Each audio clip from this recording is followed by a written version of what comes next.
I grew up in Nigeria, and then after my first degree was actually in history. So I came to the United States to actually read law.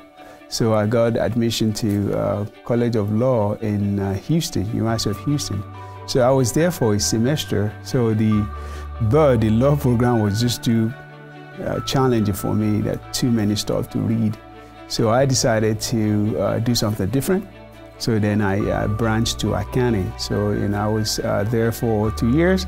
Then after that, I decided to do my MBA. So after the MBA, I got a job first with Marathon Oil.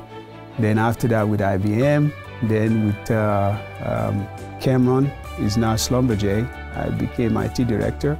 And my last job was with Chevron. I was in charge of over $50 million project. So it's been very interesting. When I first got here, the first 2 years I couldn't get a job with my degree, so I started working at Wendy's.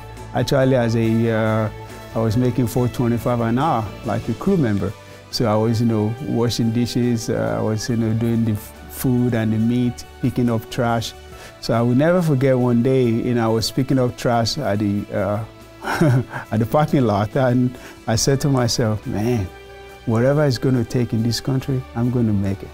And it's been very challenging. First of all, I have to deal with the accent, then I have to deal with the other things. But yeah, I was determined, whatever it's going to take, and I was able to make it through.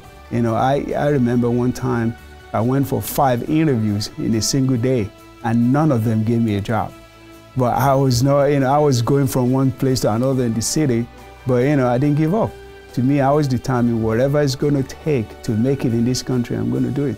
So for us African Americans, despite our challenges, our background, we still have the opportunity to do well in this country, only if we're determined to put in the effort and the time. They're not going to give us anything because we are. We just have to work for it. If you work hard, go to school, and you're determined to succeed, you can make it. To me, having been in this country for this many years, and this is, to me, is truly a land of opportunity. It's just one of those few countries where you can come from nowhere and become somebody.